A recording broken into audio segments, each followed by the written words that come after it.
pukul 16.16 Mark pukul 16.16 Siapa yang percaya dan dibaptis akan diselamatkan, tetapi siapa yang tidak percaya akan dihukum. Mark pukul 16.16 Tindakan baptisan melambangkan pencelupan orang percaya di dalam Kristus. Atau apakah Anda tidak tahu bahwa kita semua yang dibaptis dalam Kristus Yesus dibaptis dalam kematiannya?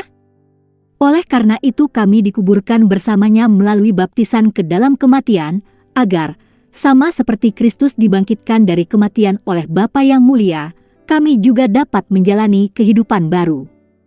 Roma 6:3-4 Perhatikan kiasan untuk pertobatan. Kiasan ini juga terlihat dalam 1 Petrus pukul 3:21 sebagai perwujudan tanggapan hati nurani yang baik terhadap Allah sebagai bagian dari baptisan. Baptisan dan ketaatan, simbolisme baptisan menanggapi Injil adalah masalah iman. Tetapi satu cara iman yang menyelamatkan mengungkapkan dirinya adalah melalui ketaatan. Sang Rasul menulis, melalui Dia dan demi namanya kami telah menerima kasih karunia dan kerasulan untuk memanggil orang-orang dari semua orang bukan Yahudi kepada ketaatan yang berasal dari iman. Roma 1:5 Ketaatan timbul dari iman. Jadi jika Anda memiliki iman, Anda juga akan memiliki ketaatan. Ketaatan diperlukan untuk keselamatan. Dia akan menghukum mereka yang tidak mengenal Allah dan tidak menaati Injil Tuhan kita Yesus. Mereka akan dihukum dengan kebinasaan kekal dan dikucilkan dari hadirat Tuhan. 2 Tesalonika 1:8-9 Tetapi sekali lagi, dengan iman yang murni, ketaatan tidak dapat dihindari.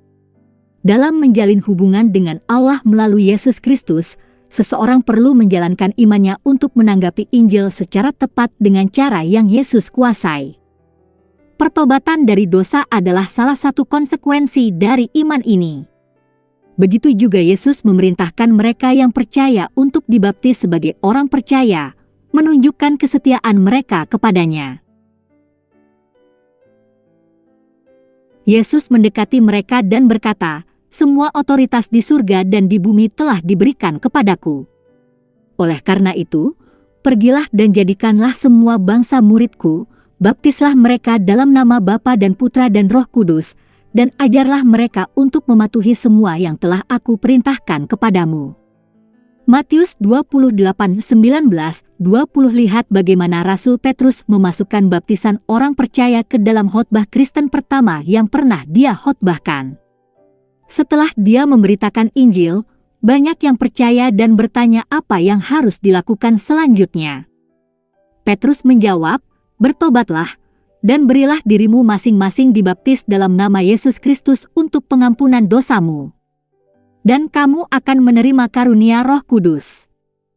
Kisah Para Rasul pukul 2:38 Baptisan orang percaya tidak boleh dianggap sebagai pilihan. Itulah yang harus dilakukan oleh orang percaya. Yesus berkata, "Siapa yang percaya dan dibaptis akan diselamatkan, tetapi siapa yang tidak percaya akan dihukum."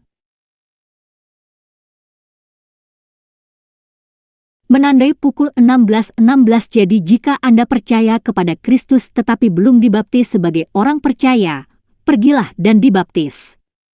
Dan sekarang tunggu apa lagi? Bangunlah, dibaptis dan bersihkan dosa-dosamu, memanggil namanya. Kisah Para Rasul pukul 22:16 Setelah orang Ethiopia dalam Kisah Para Rasul 8 percaya kepada Injil yang dikatakan Filipus kepadanya, dia melihat air dan bertanya, "Lihat, ini air. Apa yang menghalangi saya untuk dibaptis?" Kisah Para Rasul pukul 8:36 Apa yang menghentikan orang untuk dibaptis?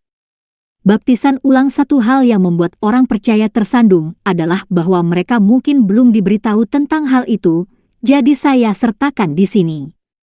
Hal lain adalah beberapa orang mungkin mengatakan bahwa mereka sudah dibaptis sebagai anak-anak atau sebelum mereka percaya kepada Kristus. Tetapi bagaimana ini merupakan baptisan orang percaya seperti yang dijelaskan dalam Alkitab? Pembaptisan yang dimaksud oleh Kristus dan para rasulnya adalah pembaptisan di mana seseorang dibaptis setelah percaya. Mereka dibaptis karena mereka percaya, bukan karena orang tua mereka percaya. Jadi, jika Anda berasal dari tradisi Katolik atau Reformed di mana Anda dibaptis saat masih bayi sebelum percaya kepada Kristus, maka Anda harus menjadi dibaptis sebagai orang percaya. Baptisan adalah respon dari hati nurani yang baik terhadap Tuhan, tidak demikian halnya dengan baptisan bayi. Ada juga sebuah antitipe dari kisah air bah Nuh, yang sekarang menyelamatkan kita. Baptisan bukanlah pembuangan kotoran daging, tetapi jawaban dari hati nurani yang baik kepada Allah. 1 Petrus pukul 3:21 untuk lebih menunjukkan bahwa Alkitab menegaskan baptisan ulang, meskipun tidak ada contoh baptisan bayi di dalam Alkitab. Ada jenis baptisan lain yang tidak diakui sebagai baptisan orang percaya, yaitu baptisan Yohanes. Kisah Para Rasul 19:1-6. Sementara Apolos berada di Korintus, Paulus pergi ke pedalaman dan mencapai Efesus. Di sana ia menemukan beberapa murid dan bertanya kepada mereka, "Apakah Anda menerima Roh Kudus ketika Anda percaya?" Mereka menjawab, "Tidak, kami bahkan belum pernah mendengar bahwa ada Roh Kudus." Maka Paulus bertanya, "Jadi baptisan apakah yang kamu terima?" "Baptisan Yohanes," jawab mereka. Paulus berkata, baptisan Yohanes adalah baptisan pertobatan. Dia mengatakan kepada orang-orang untuk percaya pada Dia yang akan datang setelah dia, yaitu Yesus. Setelah mendengar ini, mereka dibaptis dalam nama Tuhan Yesus. Ketika Paulus menumpangkan tangan ke atas mereka, Roh Kudus turun ke atas mereka, dan mereka berbicara dalam bahasa roh dan bernubuat. Mengapa mereka diganti namanya? Karena baptisan pertama yang mereka terima bukanlah baptisan orang percaya. Nyatanya, mereka bahkan tidak menjadi percaya sampai peristiwa ini. Mereka percaya dan dibaptis. Ada kendala lain kacamata untuk pembaptisan juga. Apa yang meresahkan adalah bahwa baptisan sering diabaikan karena takut membuat Injil menjadi kurang enak. Lagi pula, orang mungkin tidak percaya jika basah adalah bagian dari mempercayainya. Sungguh ironis bahwa mereka mengencerkan Injil dengan mengambil air dari Injil. Ini bisa menjadi argumen untuk membuang aspek-aspek penting lainnya dari Injil.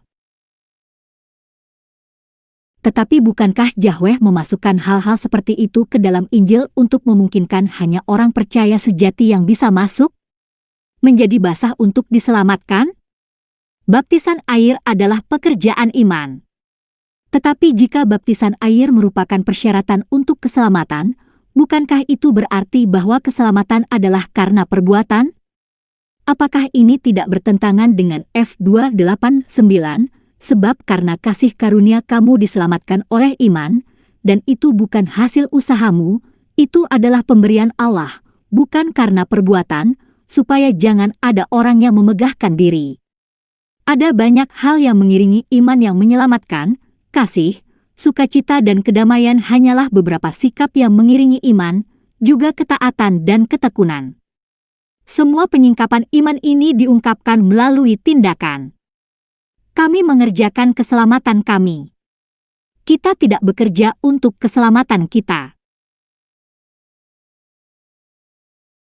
Paulus menulis, oleh karena itu, saudara-saudaraku yang terkasih, seperti yang selalu kamu patuhi tidak hanya di hadapanku, tetapi sekarang lebih banyak lagi saat aku tidak ada, teruslah kerjakan keselamatanmu dengan takut dan gentar, karena Allah lah yang bekerja di dalam kamu untuk akan dan bertindak sesuai dengan tujuan baik Anda. Filipi 2:12-13. Apakah iman dan perbuatan menyelamatkan? Atau iman dan pekerjaan, keselamatan perbedaan halus ini dapat menyelamatkan seseorang dari jatuh ke dalam legalisme? Kita diselamatkan oleh iman. Keyakinan bukanlah sebuah pekerjaan, itu adalah sebuah sikap, seperti cinta dan kegembiraan dan kedamaian dan banyak hal lainnya. Demikian pula ciri dari iman yang menyelamatkan adalah niat untuk menaati Tuhan. Karena keselamatan bukan karena perbuatan, namun hal-hal seperti pertobatan dan baptisan diperlukan, masuk akal bahwa niat untuk menaati itulah yang merupakan prasyarat untuk keselamatan. Niat bukanlah suatu pekerjaan, itu adalah sikap iman yang menyelamatkan. Atau cara lain untuk mengatakannya adalah bahwa sifat dari jenis iman yang menyelamatkan adalah bahwa seseorang bersedia untuk bertobat dari dosa-dosanya dan dibaptis dalam air. Saudara-saudaraku terkasih, apa untungnya jika ada yang percaya, tetapi hanya sia-sia? Karena jika iman tidak mempengaruhi cara dia berperilaku, saya benar-benar tidak berpikir iman seperti itu menyelamatkan. Yakobus pukul 2:14 penting untuk diingat bahwa bukanlah tindakan menjadi basah yang diperlukan untuk keselamatan. Karena itu akan menempatkan baptisan air dalam kategori yang sama dengan sunat seperti yang dianjurkan oleh kelompok sunat, sebuah kultus yang dikutuk dalam kitab Galatia karena berpegang pada gagasan bahwa kebenaran dapat diperoleh melalui daging. Roh memberi hidup, daging tidak berarti apa-apa. Yohanes 6:63 demikian juga, kerajaan Allah bukanlah makan dan minum, tetapi kebenaran, damai sejahtera dan sukacita dalam Roh Kudus. Roma pukul 14:17 mereka yang berpikir bahwa hal-hal seperti makan, minum, basah atau memotong sehelai kulit adalah prasyarat untuk keselamatan belum memahami Injil. Tidak ada ritual yang dapat Anda lakukan yang akan menyelamatkan Anda. Ini adalah ide okultisme yang menyelamatkan ritual. Keselamatan hanya melalui iman. Dan hanya untuk memberikan contoh seseorang yang diselamatkan sebelum mereka dibaptis, ada Cornelius dan keluarganya dari Kisah Para Rasul 9 yang menerima Roh Kudus sebelum mereka dibaptis. Peter berkata, adakah yang bisa mencegah orang-orang ini dibaptis dengan air? Mereka menerima Roh Kudus sama seperti kita. Kisah Para Rasul pukul 10:47 pertanyaan diskusi apa peran baptisan dalam kehidupan Kristen? Dan apa yang dilambangkannya? Setelah beriman kepada Kristus, apakah baptisan hanyalah pilihan? Apa saja hambatan untuk pembaptisan atau alasan?